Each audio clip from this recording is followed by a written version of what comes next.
शिक्षक बनना एक बड़े गर्व की बात होती है। अगर आप शिक्षक बनते हैं तो कितनी सैलरी होती है, अगर आप एक सरकारी अध्यापक बनते हैं वो भी उत्तर प्रदेश में, तो आपको कितनी सैलरी मिलती है। तो इस समय जो सैलरी का पैटर्न चल रहा है वो 7 पे एक मैट्रिक्स के हिसाब से चल रहा है। तो क्या होते हैं 7 पे मैट्रिक्स, उसको भी जानेंगे, और आप किस लेवल में होते हैं यूपी बेसिक के शिक्षक, वो भी जानेंगे। तो यूपी बेसिक जो शिक्षक होते हैं लेवल 6 में आते हैं, उसके हिसाब से उनकी बेसिक बनती है और उसी हिसाब से उनका डीए मिलता है, एचआरए मिलता है। जब हम लोग नियुक्त हुए थे तो उस समय कितनी सैलरी बनती थी, और इस समय करंट में जो आप लोग अगर नियुक्त होंगे तो आपको सैलरी कितनी मिलेगी। कैलकुलेशन पहले मैंने कर लिया है, बस आपको समझाना है कि यहाँ पे क्या चीज़ें हैं। तो जो भी चीज़ें हैं आप ध्यान से समझिए। जब आप शुरुआत में ज्वाइन करते हैं, या हम लोगों ने ज्वाइन किया था, तो उस समय जो डीए था, मुख्य चीज़ होता है आपका डीए। यहाँ पे जो लिखा गया है वो कितना कितना चलता है। तो डीए का मानक तय करता है कि आपकी सैलरी कितनी मिलेगी, और कब आप नियुक्त होते हैं तो किस हिसाब से आपकी सैलरी बढ़ती है। तो 2020 में हम लोग नियुक्त हुए थे 69,000 शिक्षक भर्ती में। उस समय जो सैलरी थी हम लोगों की वो थी आपकी 35,400। ठीक है, तो ये बेसिक होती है। पे मैट्रिक के हिसाब से ये बेसिक होती है 35,400। यहाँ पर मैं पे मैट्रिक दिखा रहा हूँ। तो जो 4200 ग्रेड पे हम लोग नियुक्त होते हैं, और इनका जो शुरुआती बेसिक जो होता है वो होता है आपका 35,400, और ये पे जो बैंड होता है वो 9,300 से लेकर 34,800 के बीच में होता है। और लेवल 1 2 3 4 5 6, तो आप लेवल 6 में पहुंचते हैं अगर आप शिक्षक बनते हैं तो। ठीक, तो चलिए देखते हैं कि पूरा जो आपका वेतन होता है वो कितने, ये स्लाइड रखा है, जरा देखिए। तो 35,400 ये आपका मूल वेतन रहेगा।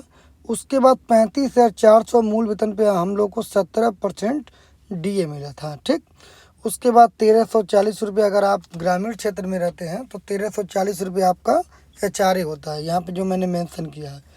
और फिर एनपीएस आपका कटता है कुछ, जो सरकार काटती है और बाद में आपको पेंशन के रूप में प्रोवाइड करती है। तो शुरुआती जो वेतन हम लोग का था वो क्या था, 35,400 प्लस डीए प्लस एचआरए लेकर के 42,758 रुपये था। उस समय जो एनपीएस कटता था वो आपका 4,142 रुपये। एनपीएस कैसे कटता है, तो एनपीएस जो कटता है वो बेसिक प्लस डीए ये दोनों निकाल लीजिए, और इसका 10% जो भी होगा वो आपका एनपीएस करता है। तो टोटल जो आपको ग्रॉस सैलरी मिलेगी इन हैंड वो मिलेगी आपकी 38,616। अगर आप एनपीएस नहीं कटवाते हैं तो आपको 42,758, ये ऑप्शनल होता है। ठीक, इस समय आप सरकारी नौकरी पाते हैं या सरकारी अध्यापक बनते हैं तो आपकी कितनी सैलरी रहेगी।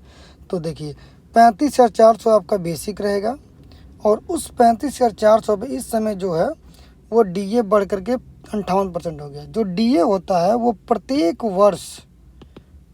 वर्ष 2 बार बढ़ाया जाता है, जिसको महंगाई भत्ता कहते हैं। महंगाई भत्ता के नाम से जाना जाता है। तो इस समय जो महंगाई भत्ता चल रहा है वो चल रहा है 58%। तो 35,400 का 58% प्लस 13,040 रुपये आपका एचआरए अगर आप ग्रामीण में हैं, और अगर आप शहर में हैं, नगरीय क्षेत्र में है, तो आपको 4,040 मिलता है। हम लोग को इस समय 4,040 मिलता है। मैंने न्यूनतम पे ये आपकी सैलरी को गणना किया है, और सैलरी और भी बढ़ सकती है। ठीक, तो टोटल आपका ये जो हुआ एचआरए लेकर के वो आपका होता है 57,272 रुपये अगर अभी आप नियुक्त होते हैं। ठीक, और उसका जो 10% अगर बेसिक और डीए का लिया जाएगा तो होगा 55,593। अगर उसको आप निकाल देते हैं तो इन हैंड जो सैलरी आएगी आपकी वो आएगी 51,679 रुपये। ये बहुत ज़्यादा सैलरी होती है जो आपके मुख्य सुविधाओं को पूरा करती है। तो ये सभी टीचर्स का जो भी बीएड किए हैं, बीटीएससी किए हैं, उनका एक सपना होता है कि हम उत्तर प्रदेश में बेसिक शिक्षा परिषद में एक सरकारी अध्यापक बने। तो सैलरी देख के आप अंदाज़ा लगा सकते हैं कि आप लोग को कितना मोटिवेशन मिलता होगा। अभी मैं सैलरी स्लिप भी इसके बाद में दिखाऊंगा। तो आज के लिए इतना रहने देते हैं कि बस वीडियो में बने रहिए, तो आपको जितने भी गवर्नमेंट या सरकारी जॉब है उसके बारे में जानकारी आपको मिलती रहेगी। तब तक के लिए धन्यवाद। Good night.